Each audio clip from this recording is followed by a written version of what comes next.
السلام علیکم ناظرین، آپ دیکھ رہے ہیں پروگرام اعتراض ہے. میں ہوں عادل عباسی. دو تین ایشوز ہیں جس کے اوپر ہم نے بات کرنی ہے. منی بجٹ، کراچی کے اندر کیا ہو رہا ہے، دھرنا، اور معیشت پر اپوزیشن جو ہے منی بجٹ کے بعد جو تنقید کر رہی ہے اس پر. وفاقی حکومت نے بجٹ تو پاس کرا لیا ہے لیکن ظاہر ہے اس کے لیے مشکلات ہیں موجود. عموماً آخری 2 سال حکومتیں عوام کو ریلیف دینے کی کوشش کرتی ہیں، بٹ اس حکومت کے پاس اتنی فسکل سپیس نہیں ہے اس وقت اکنامک کنڈیشن کی وجہ سے کہ وہ پاس آن کر سکے وہ ریلیف عوام کو، جو کہ مہنگائی کی صورت میں اس وقت اس کو فیس کرنا پڑ رہا ہے عوام کو. ظاہر ہے کچھ عالمی حالات بھی سازگار نہیں ہیں، اس لیے کوئی بڑا ریلیف دینا شاید ممکن نہ ہو، لیکن وزراء پھر بھی یہ دعوے کر رہے ہیں کہ آنے والے چند مہینے بشمول وزیر اعظم کے وہ کہتے ہیں کہ بہتر ہوں گے، مہنگائی کم ہوگی. تو یہ ایک معاملہ ہے. منی بجٹ، بجلی اور تیل کی قیمتوں میں جو اضافہ ہوا ہے وہ حکومت کی یہ سب کچھ مجبوری بنا ہوا ہے. پھر پیٹرول بڑھنے والا ہے، بجلی پر 4.25 روپے بڑھائے ہیں، پیٹرول 6-7 روپے اور بڑھنا ہے. تو یہ چیزیں، ان چیلنجز کو کس طرح سے، عوامی سینٹیمنٹس کو کس طرح سے کنٹرول کر سکے گی حکومت، اور اپوزیشن جو ایک بڑی کمزور سی اپوزیشن تھی اس کو بھی ایشوز ملتے جا رہے ہیں گورننس ریلیٹڈ ایشوز پر بات کرنے کے. تو کچھ ہم جو ہے وہ ان معاملات پہ بات کریں گے. پیپلز پارٹی نے 21 جنوری سے کسان مارچ، پھر 27 فروری سے لانگ مارچ کا اعلان کیا. کراچی کے اندر بھی ہمیں دکھ رہا ہے کہ اپوزیشن جماعتیں پیپلز پارٹی کے خلاف گیئر اپ ہو گئی ہیں، اور انہوں نے کہا ہے کہ یہ جو آپ لوکل باڈیز ایکٹ لائے ہیں، بل لائے ہیں، یہ ہمارے لیے ناقابل قبول ہے، اس کو واپس لینا ہوگا. آپ جو ہمارے ساتھ کر رہے ہیں ہم بزور طاقت جو ہے یہ آپ کو واپس کریں گے. متحدہ قومی موومنٹ، جی ڈی اے اور پاکستان تحریک انصاف تینوں احتجاج کر رہے تھے. تو یہ کچھ معاملات ہیں جس پر آج کے پروگرام میں ہم نے بات کرنی ہے. خود حکومت کے اندر سے بھی کافی آوازیں آ رہی ہیں، حکومت کے اپنے لوگ بھی جو ہے سوال اٹھا رہے ہیں، ایم این ایز بھی بات کر رہے ہیں. تو اس پر بھی کچھ بات کریں گے. اپنے مہمانوں کا آپ سے تعارف کرا دوں. ہمارے ساتھ موجود ہوں گے فواد چودھری، وفاقی وزیر اطلاعات و نشریات ہیں پاکستان تحریک انصاف، اور پروگرام کے دوسرے حصے میں ہمارے ساتھ موجود ہوں گے مفتاح اسماعیل صاحب، سابق وزیر خزانہ ہیں، سینئر رہنما ہیں پاکستان مسلم لیگ نواز کے. حافظ نعیم الرحمان صاحب امیر ہیں جماعت اسلامی کراچی کے ایشو کے اوپر ان سے بات کریں گے. ایک بریک لیں گے، جب واپس آئیں گے تو وفاقی وزیر اطلاعات و نشریات فواد چودھری صاحب ہمارے ساتھ موجود ہوں گے اور ان سے ذرا بات کریں گے کہ حکومت کے لیے جو چیلنجز ہیں اس سے کس طرح حکومت نبرد آزما ہوگی. After this break welcome back. وفاقی وزیر اطلاعات و نشریات فواد چودھری صاحب ہمارے ساتھ موجود ہیں. فواد چودھری صاحب، thank you very much for joining اس. مجھے یہ بتائیے گا کہ مقابلہ سخت ہے، وقت کم ہے، 1.5 سال رہ گیا ہے، عوامی ریلیف، توقعات، اپوزیشن دباؤ ڈال رہی ہے، کیسے آپ لوگ اس سارے پریشر کو جو ہے وہ مینج کریں گے؟ بیکاز چیلنجز انٹرنل ایکسٹرنل دونوں آپ کے لیے بڑھتے جا رہے ہیں. نہیں، چیلنجز تو عادل بہت بڑے تھے. دیکھیے، جب پہلی بات یہ ہے کہ ایک بینک کرپٹ اکانومی ہمیں ملی، اس کے بعد کرونا آ گیا، اس کے بعد یہ جو آپ کا افغانستان کا معاملہ جو ہے وہ ہو گیا. بہت ہی پیچیدہ صورتحال جو ہے اس کا سامنا رہا پاکستان کو گزشتہ 3-3.5 سالوں میں. لیکن میں یہ سمجھتا ہوں کہ جس طریقے سے حکومت نے، پاکستان نے اس کا مقابلہ کیا، دیکھیں نا، کرونا جیسی جو بیماری ہے پوری دنیا اس کے سامنے جو ہے وہ بالکل ایک سمجھیے کہ اس کا مقابلہ ہی نہیں کر پا رہی. لیکن ہم نے الحمدللہ $2 ارب کی ویکسینز ہم مفت لگا چکے ہیں پورے پاکستان میں. اور اس کے باوجود، تمام مشکلات کے باوجود، اس وقت آپ ہمارا نمبر دیکھیں گروتھ کا جو 5% کے قریب جا رہا ہے. کوئی اور دنیا کی اکانومی اس وقت جو ہے وہ ہمارے قریب بھی نہیں ہے. آج آپ نے دیکھا ریمیٹنسز دیکھیں اوورسیز پاکستانیز کی 6 مہینوں میں $15.6 بلین کے اوپر ہیں. آج جو ہماری ایگریکلچر اکانومی ہے اس میں 5 بمپر کراپس ہوئیں اور 2 سال مسلسل ہوئیں. 1100 ارب روپیہ ایگریکلچر اکانومی میں گیا، کنسٹرکشن کھڑی ہوئی. پاکستان کے اندر ہم نے جو مقابلہ جس طریقے سے کیا ہے وہ بہت، میں سمجھتا ہوں، کمینڈیبل ہے. اور اس کو انشاءاللہ مجھے یہ بتائیں کہ 2 چیزیں. ایک تو یہ ہے کہ معاملہ صرف اپوزیشن تک یا میڈیا تک جب تک فکس تھا تو آپ کی گورنمنٹ اس پوزیشن میں تھی کہ آپ کا یہ خیال تھا کہ میڈیا میں زیادہ بات ہو رہی ہے، آپ کا بھی یہ خیال ہے، اور یہ تھا کہ اپوزیشن بات کے. اب تو آپ کے پارٹی کے، پارلیمانی پارٹی کے اجلاس میں بھی آواز اٹھتی ہے، صوبے کے اندر سے بھی آواز اٹھتی ہے. خیبر پختونخوا کے آپ کے اراکین بھی کہتے ہیں کہ مہنگائی کی وجہ سے ہمیں بہت مشکلات رہی، الیکشن بھی ہارے مینجمنٹ. ایک یہ چیلنج آپ کے سامنے، اور دوسرا جب آپ کہتے ہیں بمپر کراپ ہوئی تو وہ جو جن چیزوں کی بمپر کراپ ہوئی وہ بمپر کراپ پر وہ چیزیں سستی کیوں نہیں ہیں، وہ چیزیں مہنگی کیوں ہیں اس وقت بھی ہمارے سامنے؟ نہیں، جو ہماری اپنی لوکل جو چیزیں ہیں، ابھی آج ایس پی آئی جو آیا ہے اس میں آپ دیکھیں تیسرا مسلسل ہفتہ ہے کہ وہ نیچے جا رہی ہیں. دوسرا آپ نے دیکھیں جب چیزیں سستی ہوتی ہیں انٹرنیشنل مارکیٹ کو بھی تو دیکھنا ہے نا کہ انٹرنیشنل مارکیٹ جو ہے وہ کہاں پہ پہنچی ہوئی ہے. اسی طرح سے آپ نے آمدنی کو اٹھا کے دیکھنا ہے. مثلا اگر آپ 1947 میں دیکھیں تو وہاں پہ اس وقت ایک آنے کا شاید آپ کو کلو آٹا اس سے بھی زیادہ مل جاتا ہوگا، لیکن آپ آمدنی بھی تو دیکھنی ہے نا کہ کہاں پہ جا رہی ہے. سو آمدنی اور جو آپ کی مہنگائی ہے اس کو آپ کمپیریزن کریں. ہمارے میڈیا میں صرف مہنگائی کا شور پڑ رہا ہے، لوگوں کی جو آمدنیاں بڑی ہیں اس کے اوپر بات ہی نہیں ہوتی ہے. پر کیپٹا ہماری کتنی بڑی ہے؟ آپ کے پاس فگر ہے؟ دیکھیں نا، آپ دیکھیے نا، بڑی سمپل بات ہے. اگر آپ کہہ رہے ہیں کہ 5% ہماری گروتھ ہے تو اس کا مطلب یہ ہے کہ جو ہماری آمدنی ہے وہ 5% مہنگائی سے زیادہ بڑی ہے، تبھی گروتھ ہوئی ہے نا، ادروائز تو نہیں ہو سکتی. تو 5% جو ہماری آمدنیاں ہیں وہ ہماری مہنگائی سے زیادہ ہے، یہ ایک سٹیٹڈ فگر ہے. اب اس کے بعد دوسری جو امپورٹنٹ چیز ہے وہ یہ ہے کہ جو ہمارے مقامی چیلنجز ہیں افغانستان کے اندر جو کچھ ہو رہا ہے. آپ دیکھیے ابھی بھی ہم نے انہیں تقریباً 1800 میٹرک ٹن ویٹ جو ہے وہ پاکستان سے ابھی ہم نے آفیشیل چینل کے اوپر بھیجا ہے. ان آفیشیل چینلز کے اوپر بھی وہاں پہ چیزیں جو ہیں وہ اسمگلنگ میں ہو رہی ہے چیزیں. مثلا یوریا جو ہے آپ نے دیکھا اس وقت پاکستان میں ریکارڈ پروڈکشن ہوئی یوریا کی، لیکن یوریا میں لوگوں کو تکلیف آ رہی ہے. اب ایک ٹرک یوریا کا جب پاکستان سے باہر جاتا ہے تو 80 لاکھ روپے کا جو ہے وہ فائدہ ہوتا ہے. یعنی آپ ڈرگز کو بھی پیچھے چھوڑ دیتے ہیں جب آپ یوریا کا ایک ٹرک اللیگل آپ کہہ رہے ہیں بیسیکلی ان لوگوں کو جو لوگ باہر بیچتے ہیں. 80 لاکھ میں ذرا ویورز کو کلیئر کر دوں، یہ وہی نہ سمجھیں کہ قومی فائدہ ہوتا ہے، یعنی ایک انڈیویجول کو جو باہر زیادہ بیچتا ہے. ہاں تو میں آپ کو بتا دوں کہ یہ اس وقت جو ہے وہ جو ہمارا جو اس وقت ایک انٹرنیشنل مارکیٹ میں جو ایک انٹرنیشنل کموڈٹی کرنچ آیا ہوا ہے، مشکل فیصلے آپ کو کرنے پڑتے ہیں. آپ دیکھیں اس وقت برطانیہ میں 500% گیس مہنگی ہوگی. ہماری 3 سال سے گیس کی قیمت میں اضافہ ہی نہیں ہوا. آپ کی جو بجلی ہے وہ دنیا میں اس وقت مہنگی ترین کموڈٹی بن گئی ہے. آپ کا جو تیل ہے اس ریجن میں پاکستان میں سب سے سستا ہے، اور وہ تمام جو اس وقت وہ ملک جو تیل امپورٹ کر رہے ہیں ان میں اگر کسی کا تیل سستا تھا تو وہ پاکستان کا تھا. میرا خیال ہے شاید یہ ہم بحث کرتے رہتے ہیں، ظاہر ہے یہ ریٹس دنیا میں اٹھ رہے ہیں، کموڈٹی پرائسز بھی جا رہی ہیں اور انرجی بھی ایکسپینسو ہے، that I agree with you. لیکن پر کیپٹا کی بحث ہوگی، میں کہوں گا وہاں لوگوں کی ارننگز اچھی ہیں، آپ یہاں کہیں گے ہماری بھی ٹھیک ہے. اس سے نکل کر مجھے بتائیں یہ آپ کے اپنے اراکین کیوں نہیں سمجھ پا رہے؟ وہ کیوں کہہ رہے ہیں کہ کے پی کے اندر گیس ہمیں نہیں مل رہی، ہم پروڈکشن کرتے ہیں؟ پرویز خٹک صاحب کیوں یہ ڈیمانڈ کر رہے ہیں؟ خود سندھ کے اندر سے بھی یہ آپ کی آوازیں آ رہی ہیں. ہو سکتا ہے تھوڑے دنوں میں منظر عام پر بھی آ جائیں کہ جی سندھ والوں کو بھی یہ کمپلین ہے، آپ کی اپنی پارٹی کے لوگوں کو بھی، کہ گیس اس طریقے سے نہ انڈسٹری کو ملی اور نہ لوکل کنزیومر کو ملی.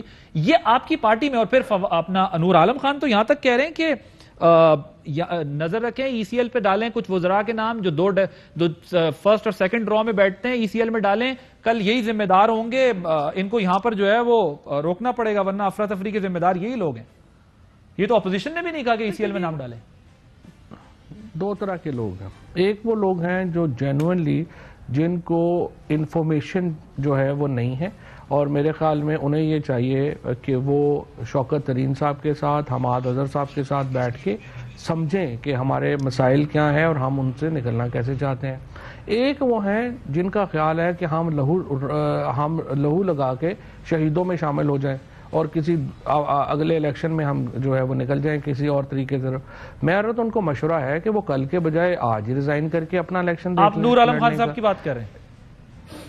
جس کو بھی شوق ہے، میں تو سمجھتا ہوں کہ دیکھیں نا، یہ تو نہیں کہ آپ ایک ٹکٹ پہ آئے ہیں، آپ اس کی حکومت کی جو پالیسیز ہیں انٹرنل گفتگو کرنا ایک علیحدہ بات ہے، لیکن اگر آپ نے جا کے اس طرح سے اپنے حلقے کی وہ کہنا ہے کہ جی میرے حلقے میں مہنگائی ہے، باقی کیا پاکستان جو ہے وہ کیا کسی اور سیارے کے اوپر ہے؟ ظاہر ہے پورے پاکستان میں مہنگائی ہے، اور آپ کا کام ہے لوگوں کو بتانا مہنگائی کیوں ہے، گیس کیوں ہے. جینوئن آپ کے جو پرابلمز بھی ہو سکتے ہیں وہ آپ پرائم منسٹر سے بات کریں گے، آپ جس منسٹر کی کنسرننگ ہے آپ اس سے بات کریں گے، اور اگر نہیں ہوتا تو پھر آپ پارلیمانی پارٹی میں اٹھائیں گے اور کہیں گے کہ یہ میں نے بات کی تھی، نہیں ہوا اور یہ طریقہ ہے. لیکن اگر آپ نمبر بنانا چاہتے ہیں اور اگر آپ اس طرح سے باہر باتیں کرنا چاہتے ہیں، پھر اس کا طریقہ یہ ہے کہ آپ اپنی نشست کو چھوڑیں گے اور جا کے جو ہے وہ الیکشن. تو نور عالم خان صاحب سے آپ لوگوں کی بات ہوئی ہے اس بارے میں؟ ویسے بطور کلیگ آپ لوگوں نے کی ہے بات، کہ آپ کیا کر رہے ہیں؟ نہیں، یہ تو پرویز خٹک صاحب جو ہیں وہ چونکہ پریزیڈنٹ ہیں پارٹی کے، ڈیفینیٹلی وہ جو ہے یہ بات وہ کریں گے، یا اگر نہیں کی تو وہ ضرور اس کو کریں گے. لیکن میرے خیال میں میڈیا کے اوپر جا کے یہ باتیں کرنا کہ میری مہنگائی بڑی ہو گئی ہے، گیس نہیں آ رہی، لٹ گئے، مر گئے، برباد ہو گئے، یہ تو جو ہے وہ مشکل پہ. دیکھیں نا، بڑا آسان ہے، میں بھی پرائم منسٹر کو جا کے کہہ دوں کہ جی سر میں نے تو لوگوں کو جو ہے نا احساس کے پیسے بانٹنے ہیں، آپ مجھے دے دیں 1 ارب روپیہ، میں اپنے حلقے میں. لیکن آپ نے حلقے میں اپنے کام بہت کرایا، آپ نے، میرے پاس معلومات ہے آپ نے حلقے میں بہت کام کرایا. نہیں، وہ تو خیر مہربانی آپ کی، حلقوں میں سب میں بڑے کام ہوئے ہیں. یہ اب میں کہنا شروع کر دوں کہ نہیں جی نہیں، چونکہ پاکستان میں مہنگائی آ گئی ہے، گیس آ گئی ہے، تو بڑا گیس شارٹیج ہے، تو جی میں جی وہ میں مجھے تو میرا تو فرینکلی مجھے تو عمران خان کی وجہ سے ووٹ ملا، اور میرا جو بھی اعتراض ہوگا یا بات ہوگی وہ میں عمران خان سے آپ کہہ رہے ہیں کروں گا. اچھا ہے، برا ہے، پارٹی کا ہے، اس کو اون کرنا چاہیے. ہم جہاں بھی کھڑے ہوئے ہیں وہاں پر آپ یہ کہہ رہے ہیں کہ سب کو اون کرنا چاہیے. ایسے وقت میں یہ نہیں کرتے. تھوڑا یہ کہ تھوڑا سا مشکل وقت آئے تو آپ جو ہے وہ جوتے اتار کے بھاگنے کی تیاری کر رہے ہیں، تو آپ پھر جو ہے وہ تیاری کر لیں، کوئی ایسا پرابلم نہیں. اور دیکھیں یہ کہنا ایک اور بھی میں آپ کو بتاؤں، حلقوں کی فکر سب سے زیادہ عمران خان کو ہونی چاہیے، پارٹی کو ہونی چاہیے نا. یہ ایک حلقے کا تو نہیں ہے ایشو. اگر پاکستان کا ایشو ہے، کے پی کا ایشو ہے، تو سب سے زیادہ اسٹیک تو عمران خان کا ہے. یہ اس پاکستان کے لوگوں کے جو امیدیں ہیں، جو وعدے ہیں، وہ کوئی انڈیویجول ایم این اے سے یا فواد چودھری سے یا فلانے سے تو وابستہ نہیں ہے، وہ تو عمران خان سے وابستہ. اگر ناکامی کا خدشہ یا ہوگا وہ عمران خان کو ہوگا. میں صرف یہ کہہ رہا ہوں کہ یہ نہ کریں کہ مشکل وقت میں لگے کہ جی آپ جوتے اتار کے بھاگنے کی سوچ رہے ہیں، تو ٹھیک ہے آپ بھاگ لیں، کوئی مسئلہ نہیں. اوکے، احسن اقبال صاحب، ان کا سارٹ آپ کو ایک سنواتا ہوں، وہ کیا کہہ رہے ہیں، کیونکہ وہ بلوچستان ماڈل اپلائی ہونے جا رہا ہے. سنائیے جی. کل جو حکمران جماعت کا اجلاس تھا اس میں ان کے اندر سے بھی چیخوں کی آواز سنائی دی ہے، تو اس کا مطلب یہ ہے کہ یہ عمل تو شروع ہو گیا ہے، خود ان کے اندر بھی توڑ پھوڑ شروع ہے. اور جیسے بلوچستان کے اندر آپ نے دیکھا جو تبدیلی آئی وہ خود حکمران اتحاد کے اندر سے آئی.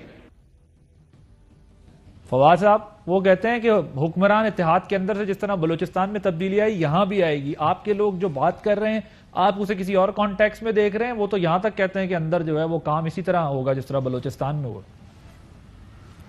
احسن اقبال صاحب ہو گئے، شاہد خاقان عباسی صاحب ہو گئے، یہ تو بیسکلی دیکھیں نا، یہ تو چاہتے ہیں کہ کسی طریقے سے نواز شریف سے، شہباز شریف سے جان چھوٹے. اور یہ جب جاتے ہیں ملاقاتوں کے لیے تو یہ بھی کہتے ہیں کہ سر آپ ان پہ لعنت بھیجیں نا، آپ ہمیں دیکھیں ہم کتنی اچھی قیادت فراہم کر سکتے ہیں. یہ سارے لائن میں لگے ہوئے یہ کدھر جا کے کہتے ہیں اور کیا یہ کدھر جا کے کہتے ہیں؟ پتہ ہی ہے جدھر جاتے ہیں. اچھا، لیکن یہ خبر آپ کی پکی ہے کہ یہ وہاں جا کے کہتے ہیں کہ ہمیں وزیر اعظم بنا دیں؟ بڑا انڈائریکٹلی ہر ایک کوئی کہتے رہتے ہیں کہ سر ہم پہ نظر کریں نا، باقیوں پہ چھوڑیں، میں ہی ہوں نا. اچھا ان کو چھوڑیں ہم. یہ تو وہ لوگ ہیں، میں حیران ہوں کہ میں نواز شریف ہے، خواجہ آصف ہے، یہ لوگ جنہوں نے باہر مطلب آپ دیکھیے ملک کا sitting prime minister, foreign minister, defence minister Dubai کا کامہ لے کے بیٹھا ہوا ہے اور وہاں سے تنخواہیں لے رہے ہیں. اینڈ دین دے ہیو آڈیسٹی کہ وہ اسمبلی میں کھڑے ہو کے تقریریں کرتے ہیں کہ جی ملک کو بڑا خطرہ لاحق ہو گیا. یہ تو ان کے اپنے کریکٹر ہیں کہ انہوں نے as a sitting foreign minister اور ڈیفینس منسٹر اور پرائم منسٹر جو ہے وہ اقامہ لے کے بیٹھا ہوا ہے دبئی کا کہ جی مجھے تنخواہ فلانی کمپنی دے دے. یہ تو ان کا کریکٹر. پی ٹی آئی کو انٹرنل جانسن کے ساتھ کیا ہو رہا ہے؟ پی ٹی آئی کو انٹرنل کوئی تھریٹ نہیں. میں صرف نہیں چھوڑے جی، پی ٹی آئی کیا، عمران خان کے قد کا پاکستان میں کوئی بندہ نہیں ہے، پی ٹی آئی میں کیا ہونا ہے. اچھا میں صرف آپ کو بتاؤں یہ بورس جانسن کا ذرا دیکھیں کیا، وہاں پہ صرف اس نے لاک ڈاؤن کیا، خود ایک پارٹی پہ چلا گیا. آج پوری تحریک وہاں پہ کھڑی ہو گئی ہے کہ آپ نے اپنے بات کی اور آپ اس طرح سے چلے گئے. پاکستان میں sitting prime minister, foreign minister, defence minister کامے لے کے بیٹھے ہوئے ہیں. ہم انہیں بزنس ایز یوزل ہے، کوئی پرابلم نہیں. سارے ٹی وی والے بھی بلاتے ہیں، ان سے ان کی جو ہے وہ باتیں سنتے ہیں، ماشاءاللہ وہ بھاشن دیتے ہیں رات کو بیٹھ کے ہمیں کہ ملک کو ٹھیک کیسے کرنا ہے، آگے کیسے لے کے جانا ہے، اور یہ حکومت کتنی بری ہے. لیکن جو اگر آپ الیکٹڈ لوگوں کی بات کر رہے ہیں، ٹھیک ہے، آپ ویسٹرن ڈیموکریسی میں تو بہت ساری ایسی مثالیں ہیں، پھر تو وہ بھی ہے کہ کوریا میں اگر کشتی ڈوب جائے تو وزیر اعظم استعفیٰ دے دیتا ہے. لیکن اگر آپ یہ کہتے ہیں تو آپ لوگ پارلیمان کے اندر بھی تو ایک دوسرے سے بات کرتے ہیں نا. یہ لڑائی جھگڑا تو ابھی ہوا ہے نا. اگر آپ ایک بندہ الیکٹڈ ممبر ہے اور اس کے اوپر چارجز ہیں وہ کورٹ کے اپنی جگہ، لیکن بات چیت تو آپ کرتے ہیں نا، کمیٹیز بھی بنتی ہیں، ڈائیلاگ بھی کرتے ہیں اور ایک دوسرے کے ساتھ مذاکرات ہر ایشو پہ کرتے ہیں. نہیں ڈائیلاگ میں کوئی پرابلم نہیں ہے, کوئی ایشو نہیں ہے. بات ہے یہ الیکٹڈ ہو کے میں ایک آپ کو اوور آل انحطاط کی بات کر رہا ہوں کہ دے ہیو اوڈیسٹی, کہ وہ ہمیں لیکچر دے رہے ہیں کھڑے ہو کے اور اتنا پکا منہ بنا کے یہ جھوٹ بولتے ہیں کہ بندے کو لگتا ہے کہ یار یہ سچ تو نہیں بات کر رہا. اور اتنے مطلب انہوں نے جھوٹ بولنے میں پرفیکشن حاصل کر لی ہے ان سب نے کہ بندہ ان کو دیکھ کے حیران ہو جاتا ہے. میرے خیال میں یہ اپنا کیریئر اگر آپ بطور اداکار شروع کر لیں تو اس میں ان کو بڑے پیسے بنیں گے. سر یہ بتائیں, شہباز شریف صاحب کے خلاف حکومت نے لاہور ہائی کورٹ سے رجوع کرنے کا فیصلہ کر لیا. پنجاب حکومت نے بھی میڈیکل رپورٹس پر بورڈ بنایا ہوا ہے. یہ اسی سلسلے کی کڑی ہے شہباز صاحب کے خلاف ہائی کورٹ میں. ویسے استدعا کیا کی جائے گی, آپ لوگ کیا کہیں گے وہاں پہ کہ انہوں نے ضمانت دی تھی, ان کو جو ہے وہ حساب لیا جائے؟ صحیح. دیکھو عادل, اس کے دو حصے تھے. ایک حصہ یہ تھا کہ نواز شریف کو باہر جانے دینا چاہیے, اور دوسرا حصہ یہ تھا کہ باہر جانے کے لیے وہ ایک 7 ارب روپے کا بانڈ دیں گے کیونکہ اتنی رقم کی ان کو کنوکشن ہو چکی ہے.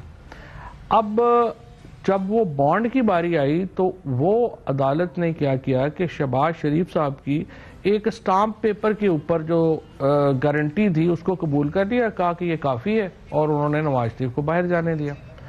اب ایشو یہ ہے کہ وہ واپس نہیں آئے اور شہباز شریف نے گارنٹی دی ہوئی ہے کہ میں واپس لے کے آئیں گا. اب یا تو وہ ایفیڈیوٹ جھوٹا ہے یا پھر وہ جو آرڈر ہے اس کے اوپر وہ امپلیمنٹ کریں گے. ہم عدالت سے یہ کہنے جا رہے ہیں کہ دیکھیے وہاں پہ آپ نے یہ حکم کیا تھا, میڈیکل رپورٹ جو ہے وہ شریف فیملی شیئر کرے گی ہمارے ساتھ. 2 دفعہ پاکستان کے فورن آفس نے رابطہ کیا, انہوں نے کوئی رپورٹ شیئر نہیں کی ہے. اپیرنٹلی وہ لندن کے تمام ریسٹورنٹس کے اس وقت جو ہے وہ ایکسپرٹ بن گئے ہیں. ہم نے تو ان سے ریکویسٹ کیا ہے کہ آپ ایک بک ریویو لکھ دیں لندن کے ریسٹورنٹس کے اوپر تاکہ کم از کم جو ہے وہ کم از کم کوئی فائدہ ہو جائے آپ کا. اور تیسری بات یہ ہے کہ وہ پاکستان واپس ہی نہیں آ رہے ہیں, 17 مہینے ہو گئے ہیں, علاج کا پتہ نہیں ہے.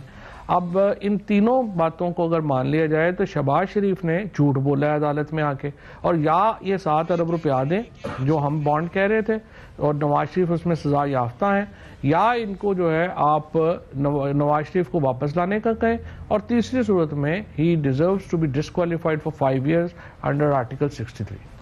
اوکے, کراچی میں سر احتجاج چل رہا ہے, G D A, M Q M, P T I مل کے کر رہی ہیں بلدیاتی انتخابات کے بل پر.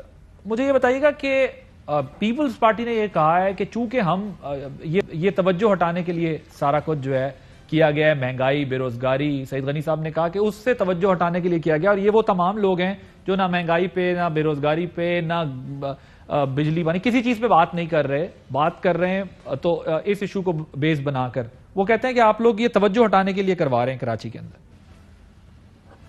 لیکن یہ پہلی بات تو یہ ہے کہ اگر ملک کا گورننس کا کوئی فنڈامنٹل پرابلم ہے نا, وہ ہے ہی یہ. وہ کیا ہے کہ جب آرٹیکل آپ نے یہ کیا کہ جب 18ویں ترمیم آئی اور این ایف سی ایوارڈ میں صوبوں کا حصہ آپ نے 60% کر دیا, 58.94 سم تھنگ, اس کے بعد کیا تھا کہ آرٹیکل 140 جو ہے وہ ڈیمانڈ کر رہا تھا 140 کہ جی آپ صوبے جو ہیں وہ جو پیسہ ہے وہ ڈسٹرکٹس پہ ڈیوالو کریں گے. یہاں پہ کیا ہوا ہے, اور خصوصاً سندھ میں کیا ہوا ہے, کیونکہ سندھ میں پیپلز پارٹی کو کراچی سے, حیدرآباد سے, شہروں میں ووٹ نہیں ملتے, یہ کیا کر رہے ہیں کہ ان شہروں میں روپیہ لگانے کو تیار نہیں ہے, اور وہاں کی جو اس وقت حالت ہے پاپولیشن کی, وہ بالکل ان کا جو گورننس سسٹم ہے وہ بیٹھ گیا ہے. سو اس لیے سب سے بڑا احتجاج اس لیے ہی کراچی میں اور جو باقی شہر ہیں ان میں ہو رہا ہے کہ ہمیں ہماری مرضی کی لوکل گورنمنٹ چاہیے جس کو آپ ڈیوالو کریں گے فائنینسز, جس کو آپ ڈیوالو کریں گے ایڈمنسٹریشن. اور یہ جو ایک ہیجمنی بن گئی ہے چیف منسٹر کی, جو وہاں پہ لٹرلی ڈکٹیٹر بن گیا ہے, جس کی وجہ سے آپ دیکھیں اس وقت گندم پاکستان میں اگر کہیں مہنگی ہے تو کراچی میں ہے, چینی اس وقت مہنگی ہے تو کراچی میں, حیدرآباد میں ہے. تمام اس وقت ایس پی آئی جو ہمارا سینسٹیو پرائس انڈیکس جو ہے وہ خراب ہوتا ہے تو یہ سندھ کے شہری علاقوں کی وجہ سے ہوتا ہے, کیونکہ وہاں پہ حکومت انفورس ہی نہیں کر پا رہی قیمتوں کی. تو اس لیے یہ احتجاج جو ہے یہ بنیادی میں سمجھتا ہوں مسئلہ ہے جس کے اوپر احتجاج ہو رہا ہے, اور بالکل درست احتجاج ہو رہا ہے. تھینک یو ویری مچ. فواد چوہدری, وفاقی وزیر اطلاعات و نشریات, ہمارے ساتھ موجود تھے. ہمارے ساتھ اس وقت موجود ہیں فارمر فائنانس منسٹر پاکستان مسلم لیگ نواز کے مفتاح اسماعیل صاحب.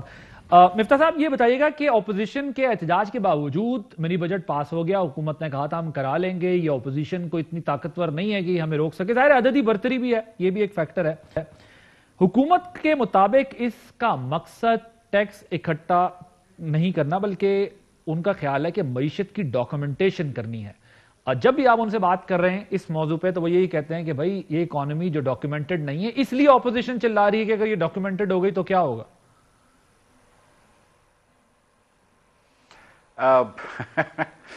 بھائی صاحب دیکھیں یہ عجیب سی بات ہے کہ وہ کہہ رہے ہیں ہم کو ڈاکیومنٹیشن کرنی ہے لیکن ڈاکیومنٹیشن کرتے کرتے 350 ارب روپے 6 مہینے میں یا 700 ارب روپے سالانہ کا بوجھ انہوں نے لوگوں پہ ڈال دیا. اب جتنے بھی مشین آتے ہیں جس کے اوپر انہوں نے ٹیکس لگایا ہے وہ سارے مشین پورٹ سے آتے ہیں, سارے پورٹس کے اوپر کسٹم افسر بیٹھے ہوتے ہیں, وہ ان کے ایڈوانس انکم ٹیکس بھی لیتے. تو کس چیز کی ڈاکیومنٹیشن نہیں ہے؟ آپ نے دوائیوں کے اوپر ٹیکس لگا دیا, دوائیوں کے اجزاء کے اوپر. اب آپ کہہ رہے ہیں کہ ہم کو ڈاکیومنٹیشن کرنی تو بھائی جتنے بھی امپورٹڈ وہ آتے ہیں وہ پورٹ سے آتے ہیں, آپ نے اس کے بھی ایڈوانس انکم ٹیکس کاٹا ہوا ہوتا ہے. آپ کو کس چیز کی ڈاکیومنٹیشن چاہیے؟ آپ کو تو ہر چیز پتہ ہے. اب مطلب کبھی یہ بولتے ہیں کہ عام آدمی کی ضرورت کی چیزیں نہیں ہیں, تو بھائی دہی عام آدمی کی ضرورت کی چیز نہیں ہے, مرغی عام آدمی کی ضرورت کی چیز نہیں ہے. وہ کہتے ہیں دہی میں بھی کیٹیگرائز کر دیا نا, وہ کہتے ہیں اگر آپ امپورٹڈ دہی کھاتے ہیں تو اس کے اوپر آپ ٹیکس دیں, اگر آپ ڈومیسٹک دہی کھاتے ہیں تو آپ اس کے اوپر ٹیکس جو ہے وہ آپ پہ نہیں ہے. یہ بات درست نہیں ہے نا. دیکھیں جو انہوں نے کہا کہ ڈبے میں دہی کھاتے ہیں, پیکج دہی ہے, اس کے اوپر ٹیکس ہے. انہوں نے مثال کے طور پر یہ کہا کہ ڈبل روٹی کے اوپر ٹیکس ہے. ہم نے جب بہت شور مچایا تو انہوں نے کہا اچھا ڈبل روٹی ان دکانوں سے آپ خریدتے ہیں جو کہ ایف بی آر سے رجسٹرڈ نہیں ہے تو آپ ٹیکس فری خرید سکتے ہیں, لیکن جو بیچارے رجسٹرڈ ہیں اور کنیکٹڈ ہیں ان کے اوپر آپ ٹیکس لگائیں گے. یعنی کہ جو آدمی ٹیکس دینا چاہ رہا ہے اس سے آپ زبردستی ٹیکس لیں گے. جو اصل میں خطرناک بات ہے وہ یہ ہے کہ cotton seed, canola seeds and sunflower seed پہ ٹیکس لگایا. اب یہ سیڈز فارمرز لیتے ہیں اپنی کاشت کے لیے. پاکستان 3-3.5 ارب ڈالر کا خوردنی تیل امپورٹ کرتی ہے, تو یہ حد ضرورت ہے پاکستان میں کہ کاٹن سیڈ ہو یا یہ سن فلاور یا کنولا سیڈ سے ہم تیل بنائیں. اب آپ نے ان کے اوپر بھی ٹیکس لگا دیا. یہ میرے خیال سے تو لگژری آئٹم نہیں ہے. آپ نے ڈیری فارمز کے اکوپمنٹ پہ ٹیکس لگا دیا, آپ نے ڈرپ اریگیشن کے اکوپمنٹ پہ ٹیکس لگا دیا. جو وزیر خزانہ ہیں وہ اس بارے میں کیا کہتے ہیں؟ کیونکہ آپ نے اپوزیشن نے کہا ہے کہ ملک گروی رکھوا دیا ہے, پریشان ہو جائے گی عوام, ایک بوجھ پڑنے والا ہے. ان کا کیا کہنا ہے ذرا سنیے. 13 دفعہ یہ 2 حکومتیں ادھر بیٹھی ہیں, انہوں نے آئی ایم ایف میں گیا 13 دفعہ انہوں نے ساورینٹی اپنی فورفیٹ کی. تو کیا مطلب یہ ہے کہ ایک دفعہ ہم لوگ نے کر دی تو 13 دفعہ انہوں نے فورفیٹ کی؟ آپ کی اس وقت جو جی ڈی پی ہے وہ 4% گرو کی ہے. 4 جو آپ کی بڑی کراپس ہیں, بمپر کراپس, جو ریمیٹنسز, بمپر ریمیٹنسز, آپ کی exports 50% more than the last government. Bumper sales motor گاڑیوں, یہ تو الٹی سائڈ گنگا بہ گئی ہے. کیا ہوا میرے بھائی؟ ذرا نمبر تو دیکھ لیا کرو یار. کیا ہوا میرے بھائی؟ وہ کہہ رہے ذرا نمبر تو دیکھ لیں. بمپر کراپ ہو رہی ہے چیزوں کی. اگر ہم نے ایک دفعہ سوورینٹی جو ہے وہ گروی رکھ دی ہے تو کیا آپ لوگوں نے 13 دفعہ رکھی تھی؟ جی ایک تو یہ ہے کہ شوکت بھائی جو ہیں وہ مجھے یاد ہے کہ نواز شریف صاحب کے دور میں نواز شریف صاحب کے فلور پہ پرائم منسٹر آفس کے اندر کارنر آفس بڑی اچھی تھی, میں ان کے پاس بیٹھ کے اکثر چائے پیتا تھا. تو شوکت صاحب جو ہیں, اور ظاہر ہے کہ فائنانس منسٹر رہ چکے تھے پیپلز پارٹی گورنمنٹ میں, میرے خیال سے آئی ایم ایف بھی لے کر گئے تھے تو, اور آئی ایم ایف میں ہی گئے تھے. تو یہ تو مطلب یہ کہ شوکت ترین صاحب جب پچھلی حکومتوں کو کرٹیسائز کرتے ہیں تو یہ بات تو آپ کو پتا نا کہ پچھلی دونوں حکومتوں میں وہ تھے, بلکہ 97 سے ہر حکومت میں تھے. لیکن چلیں اس کو چھوڑ دیں, ہم آگے نکلتے ہیں. آئی ایم ایف میں اگر جانا ضروری ہے تو ضرور جائیں. آئی ایم ایف جانا ضروری ہو تو اس میں کوئی برائی نہیں ہے. آئی ایم ایف سے کس قسم کا معاہدہ کرنا ہے یہ برائی ہے. آئی ایم ایف سے جو معاہدہ اسد عمر بھی کر کے آئے تھے, یونس دھاگا صاحب یہ ریکارڈ پہ ہیں, وہ معاہدہ بہتر تھا. اور جب اسد عمر کو فائر کیا گیا, یونس دھاگے کو کمرے میں داخل نہیں ہونے دیا حفیظ شیخ صاحب نے, اور حفیظ شیخ اور رضا باکر نے جو معاہدہ کرا آئی ایم ایف سے, وہ پاکستان کے لیے برا ہے. اور یہ میں نہیں کہہ رہا ہوں, یہ شوکت ترین صاحب کہہ چکے ہیں. یہ کچھ دنوں پہلے, حکومت میں آنے سے کچھ دنوں پہلے انہوں نے کہا تھا کہ انہوں نے بیڑا غرق کر دیا معیشت کا. یہ ورڈ ان کا استعمال کرا ہوا ہے, بیڑا غرق, میرا نہیں ہے, ان کا ورڈ ہے. میں تو ستیہ ناز بولتا ہوں, یہ بیڑا غرق بول رہے تھے. یہ شوکت ترین نے کہا ہے کہ معیشت کا بیڑا غرق کر دیا. یہ ٹرم آپ سے زیادہ آگے کی ٹرم یوز کر رہے ہیں, آپ سے زیادہ آگے کی ٹرم یوز کر رہے ہیں معیشت کی. نہیں دیکھیں مجھ سے بھی آگے, ظاہر ہے شوکت بھائی میرے بھائی ہیں, مطلب وہ بڑے ہیں مجھ سے, تو ان سے سیکھ رہا ہوں میں. تو انہوں نے بیڑا غرق کہہ دیا تو میں تو ان کی تائید کرتا ہوں. پھر انہوں نے کہا کہ یہ اگریمنٹ تو بہت برا ہے, انہوں نے کہا یہ اگریمنٹ تو بہت برا ہے, یہ تو حفیظ نے $500 ملین لے لیے, ورنہ تو میں یہ اگریمنٹ نہیں مانتا. تو اس کا مطلب ہے کہ شوکت بھائی یہ بھی مانتے ہیں کہ اگریمنٹ بہت برا ہے. آپ فائنانس, اب شوکت بھائی بڑے گریسفل آدمی ہیں تو وہی نہیں کہتے, لیکن آپ فائنانس منسٹری کے لوگوں سے جا کے پوچھ لیں, شوکت بھائی کے دل کی بات یہ ہے کہ شوکت بھائی کو انڈرمائن کیا ہے رضا باکر نے, اور یہ آئی ایم ایف سے جو جتنا نیگوشیٹ کر رہا تھا رضا باکر جو تھا وہ اس طرف ملا ہوا تھا, اور تبھی رضا باکر, صرف رضا باکر ہی چاہتا تھا نا کہ جو اسٹیٹ بینک ہے اس کو گروی رکھایا جائے, رضا باکر ہی چاہتا تھا نا کہ یہ پورا فرد واحد جو ہے اس کو پاور مل جائے. شوکت ترین تو یہ نہیں چاہتا تھا. لیکن انہوں نے بھی بتایا, انہوں نے کہا ہم گئے کیوں. آپ ایک طرف ظاہر ان کی تھوڑی سی سائٹ تو لے رہے ہیں کہ رضا باکر چاہتے تھے کہ جائیں, شوکت ترین صاحب کی رائے کچھ اور تھی, لیکن انہیں کرنا کچھ اور پڑ گیا. اور ایک لحاظ سے ظاہر ہے میں یہ اتفاق کرتا ہوں کہ منی بجٹ پہ بھی ان کے اپنے تحفظ, مطلب بجٹ کے بعد انہوں نے کہا تھا منی بجٹ تو وہ لاتے ہیں ان کی تیاری نہ ہو, لیکن ظاہر اب آئی ایم ایف کے پلان کی وجہ سے دوبارہ جانا پڑ گیا. لیکن وہ بتاتے ہیں کہ اپوزیشن کا مسئلہ کیا ہے, وہ آپ کو سنواتے ہیں, اس کا جواب دیجئے. ہمارے پاس کیا تھا, 19 ارب ڈالر کے کرنٹ اکاؤنٹ, 12 بلین ڈالر کا قرضے دینے تھے, 30 ارب روپیہ دینا تھا. پرائم منسٹر گئے اپنے دوستوں کے پاس, 32 ارب نہیں تھے, so they had to go to the IMF. ہم اپنی شوق سے نہیں گئے, circumstances were کہ we were forced to go to IMF. یہ اس وقت جو واویلا ہے وہ اس لیے ہے کہ جیسے ہی یہ انٹرنیشنل پرائسز نیچے آئیں گی, انفلیشن نیچے آئے گی, آپ کا ٹریڈ ڈیفیسٹ نیچے آئے گا اور گروتھ ہماری ہو رہی ہوگی, تو پھر تو بڑا مشکل ہو جائے گا میرے اپوزیشن والے بھائی بہنوں کے کہ پھر کیا کریں گے, پھر کیا جا کے پبلک کو کہیں گے کہ یہ کیا نالائق مطلب حکومت ہے جو 5-6% کی گروتھ دے رہی ہے اور یہ سسٹینیبل گروتھ دے رہی ہے. Sir, he said we were forced to go to IMF کیونکہ پچھلی پی ایم ایل این کی گورنمنٹ جو کر گئی ہے, ریزروز جتنے تھے, اور وہ کہتے ہیں آپ لوگوں کے پاس تو ایشو ہی کوئی نہیں بچے گا جب کچھ مہینوں کے بعد مہنگائی نیچے آ جائے گی. اللہ کرے. آپ ہنسے جا رہے ہیں ان کی بات کو. فائنانس منسٹر ایک سوری سر وہ on the floor of the house کہہ رہے ہیں مجھے معاف کرے. اچھا یار یہ کیسی باتیں کر رہے ہیں شوکت بھائی کو یہ سب نہیں بولنا چاہیے. شوکت بھائی اگلی حکومتوں میں بھی ہوں گے, میں آپ کو بتا رہا ہوں, ہمارے ساتھ پھر ہوں گے انشاءاللہ. اچھا آپ بھی رکھیں گے انہیں؟ کیسی باتیں کر رہے ہیں یار یہ ہیں, آپ بھی ساتھ رکھیں گے یار. دیکھیں میرے بھائی ہیں, اس میں کوئی مسئلہ نہیں ہے. جا کے تو فائنانس منسٹر تو آپ ہوں گے, تو وہ کیا ہوں گے؟ ہم منسٹر ہیں, وہ فائنانس منسٹر تو آپ ہوں گے, وہ کیا ہوں گے بھائی؟ ابھی تو یار مطلب اب یہ میں یہ نہیں کہہ رہا, فرسٹ آف آل میں یہ ابھی عہدے ڈیسائیڈ نہیں کیا آپ نے کہ جو پی ٹی آئی سے جن لوگوں کو لینا ہے وہ عہدے ڈیسائیڈ نہیں کیے ہیں ہم نے. بہت بزی ہیں. مجھے تو ایسی یہ بات پیاری کہ شوکت بھائی کیسی بات کر رہے ہیں. لیکن یہ تو سنجیدہ بات کر رہے ہیں نا وہ کہ 19 ارب ڈالر کے ریزروز تھے, 19 ارب ڈالر کے ریزروز. میں گزارش کرتا ہوں دیکھیں میں گزارش کرتا ہوں, یہ اس مہینے جو دسمبر کے مہینے میں جب کرنٹ اکاؤنٹ ڈیفیسٹ کا نمبر آئے گا تو آپ کو پتہ چلے گی کہ پہلے 6 مہینوں میں کرنٹ اکاؤنٹ ڈیفیسٹ اس پی ٹی آئی کے سال میں نون کے آخری اور برے ترین سال سے زیادہ تھا. ٹھیک ہے, اور کرنٹ اکاؤنٹ ڈیفیسٹ ایک اسٹیٹسٹک ہے جو ہمارا اچھا نہیں تھا, لیکن ہماری جی ڈی پی گروتھ دیکھ لیں بہترین تھی, 5.8%. ہم نے انفلیشن 4% رکھا تھا, فوڈ انفلیشن 2% تھا. سر آپ کی ہماری امپلائمنٹ جو تھی وہ 5 سال میں, ہم سن لیں میری بات عادل بھائی, تھوڑی سی گزارش کر رہا ہوں, ہم نے ان امپلائمنٹ کو کم کیا, 5 سال میں 2 کروڑ لوگوں کو پاورٹی سے نکالا. خان صاحب نے 2 کروڑ لوگوں کو پاورٹی میں ڈال دیا. پاکستان میں اس وقت دنیا کا تیسرا تیز ترین انفلیشن چل رہا ہے, پورے خطے میں سب سے زیادہ انفلیشن ہے. جو کرنٹ اکاؤنٹ ڈیفیسٹ ہے پہلے 6 مہینے کا وہ بھی ہم سے زیادہ ہے. موسٹ لائکلی یہ سال بھی ہمارا جو ہے وہ ہمارے برابر ان کا کرنٹ اکاؤنٹ ڈیفیسٹ آئے گا. اور جو ٹریڈ ڈیفیسٹ ہے وہ پاکستان کی تاریخ کا سب سے بڑا ہے, نہ صرف ایبسولوٹ اماؤنٹ میں بلکہ as a percentage of G D P. 25 ارب ڈالر کا ٹریڈ ڈیفیسٹ جو کر چکے ہوں ان کو تھوڑی سی ہیوملٹی دکھانی چاہیے, ان کو زیادہ باتیں نہیں کرنی چاہیے. میں آپ کو سچ بتا رہا ہوں کہ اس وقت جس نہج پہ پاکستان ہے, جس سپیڈ سے یہ پیسے لوز کر رہے ہیں, اور انٹرنیشنل کریڈیبلٹی خان صاحب کی کوئی بھی نہیں ہے, تو اس وقت جو ہے وہ بڑی مشکل میں پاکستان پھنسا ہوا ہے. مگر وہ یہ بھی تو کہتے ہیں نا کہ نون لیگ کے دور میں ڈالر کو 94 پر آرٹیفیشلی رکھا, جبکہ اس وقت ہماری آپ ورتھ دیکھیں تو 135 بنتی تھی ڈالر کی پرائس, روپی کی ویلیو اگینسٹ ڈالر. تو ان کی وجہ سے معیشت کو 60 ارب ڈالر کا نقصان ہوا ہے. کل وہ 8 ارب ڈالر کا بھی فگر دیتے, غالباً شاید ہر سال ایوریج لگائیے 8-10 ارب ڈالر کا نقصان ہوا. تو at the end of the جیسے جیسے وقت نکلتا ہے ایسے ایسے یہ نقصان کے نمبر جو ہے یہ عجیب ہو جاتے ہیں. نمبرز بھی جب جاتے ہیں, ابھی آپ نے 94 کہہ دیا جبکہ 116 پہ ہم ڈالر چھوڑ کے گئے تھے, اور جتنا ہمارا ڈیٹ کا حساب تھا وہ 122 پہ تھا جو کیئر ٹیکر نے ان کو دیا تھا. اور اس کے بعد جب آپ کہہ رہے ہیں کہ 122 یا 135 کا ڈالر پتہ نہیں آپ کو کیسے یہ پتا ہے، تو وہ 165 170 انہوں نے کر دیا۔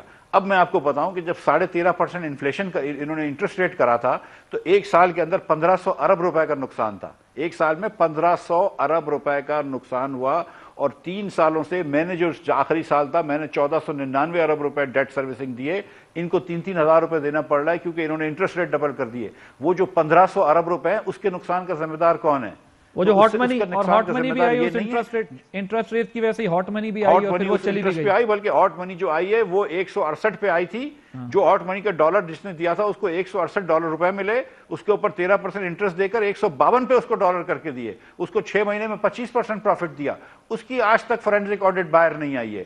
تو میرے خیال سے تو یہ مطلب اگر نقصان کا تخمینہ ہی لگا رہے ہیں تو نقصان جو تھا وہ بہت زیادہ تھا کہ انٹرسٹ ریٹ بڑھا کر دیکھیں اوپن مارکیٹ آپریشن یعنی کہ ڈالر بیچنا مارکیٹ میں یا ڈالر خریدنا یہ ہر اسٹیٹ بینک کرتا ہے، اور انٹرسٹ ریٹ بھی ہر اسٹیٹ بینک اوپر نیچے کرتا ہے۔ ان کی پالیسی تھی کہ انٹرسٹ ریٹ بڑھا دو، پوری معیشت کو بٹھا دو اور حکومت کی ڈیٹ سروسنگ مہنگی کر دو۔